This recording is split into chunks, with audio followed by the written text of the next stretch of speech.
la clase de hoy veremos moléculas o compuestos químicos, su definición, cómo se escriben y a lo largo de toda la presentación diferentes ejemplos.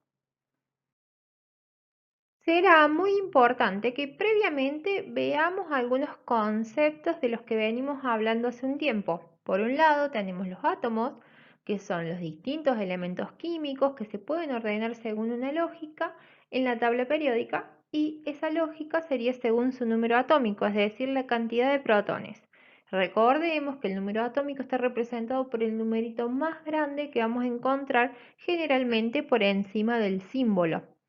Justamente el símbolo es una de las formas que encontramos en la tabla periódica que se ven representados cada uno de estos elementos químicos. Este símbolo podrá estar formado por solo una letra, la cual deberá estar en mayúscula, como por ejemplo el carbono, el boro, el oxígeno y el nitrógeno, o podrá estar formado por dos letras, la primera sí o sí en mayúscula y la segunda en minúscula, como por ejemplo el cloro, el níquel, el bromo y el mercurio.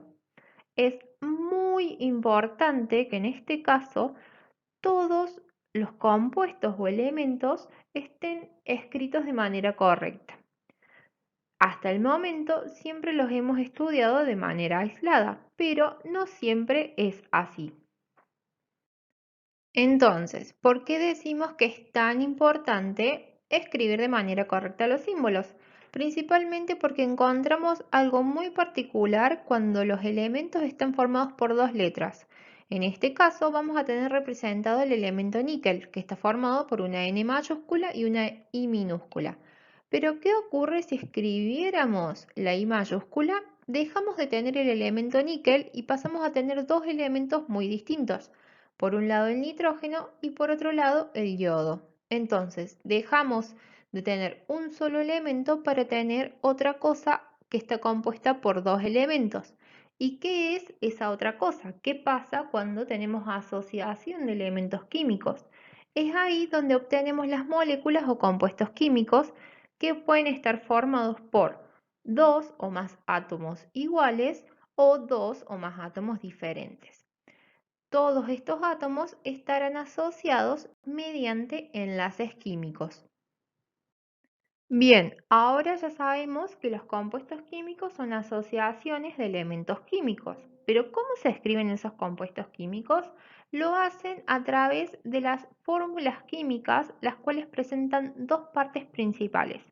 Por un lado vamos a encontrar el símbolo del o de los elementos que van a formar este compuesto químico, y por otro lado vamos a encontrar un subíndice que va a estar asociado a cada uno de los elementos y que nos va a indicar cuántos átomos hay de cada uno de ellos. De esta manera, por ejemplo, aquí vamos a encontrar la fórmula química del ácido sulfúrico, en donde vamos a tener, según el punto 1, primero los elementos químicos, en donde encontramos la H del hidrógeno, la S del azufre y la O del oxígeno. Pero estos símbolos no están solos, sino que se encuentran acompañados de unos numeritos. En este caso, este 2 nos estará indicando que hay dos átomos de hidrógeno. En el caso del azufre no hay ningún número, pero la falta del número nos está indicando que acá hay un 1. Entonces vamos a decir que hay un átomo de azufre, y en el caso del oxígeno vamos a encontrar que hay 4 átomos de oxígeno. Entonces, cada uno de estos subíndices nos indicarían la cantidad de cada uno de esos elementos.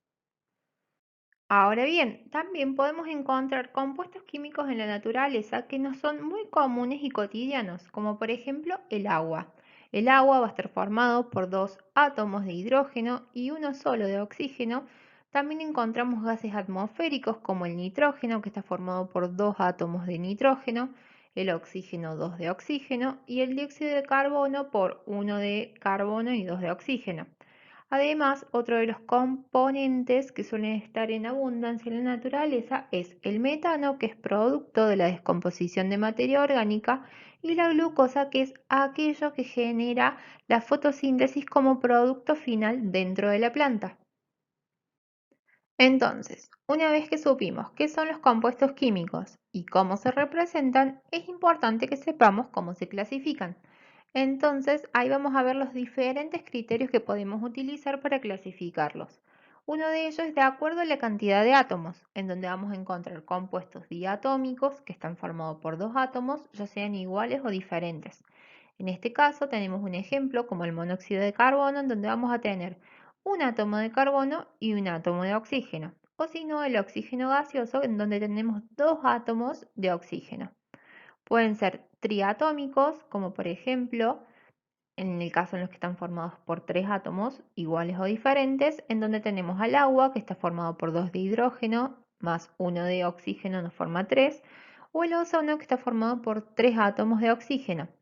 O en este caso, poliatómicos, en donde están formados por más de tres átomos que pueden ser diferentes o iguales.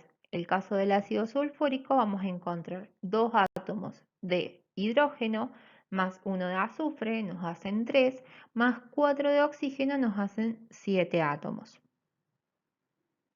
Otros de los criterios utilizados para clasificar a los compuestos químicos es de acuerdo a su complejidad en su constitución. De esta manera vamos a encontrar las moléculas discretas que están formadas por un número pequeño de átomos diferentes, este punto es muy importante, o las macromoléculas que están formadas por un número grande de átomos diferentes. Dentro de las moléculas discretas vamos a encontrar esta subclasificación en donde encontramos las monoatómicas que están formadas por un mismo tipo de átomos. En este caso vemos el ejemplo del ozono o el oxígeno gaseoso, que si bien uno está formado por tres átomos y el otro está formado por dos, tenemos un solo tipo de átomo que es el oxígeno. Por otro lado, vamos a tener las diatómicas que están formadas por dos tipos de átomos. En el caso del agua vamos a centrarnos en el hidrógeno y en el oxígeno, no importa cuánto hay de cada uno de ellos.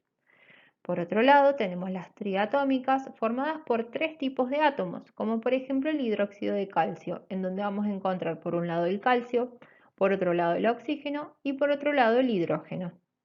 Luego también tenemos las tetraatómicas que están formadas por cuatro tipos de átomos, en donde vamos a encontrar el sulfato ácido de sodio.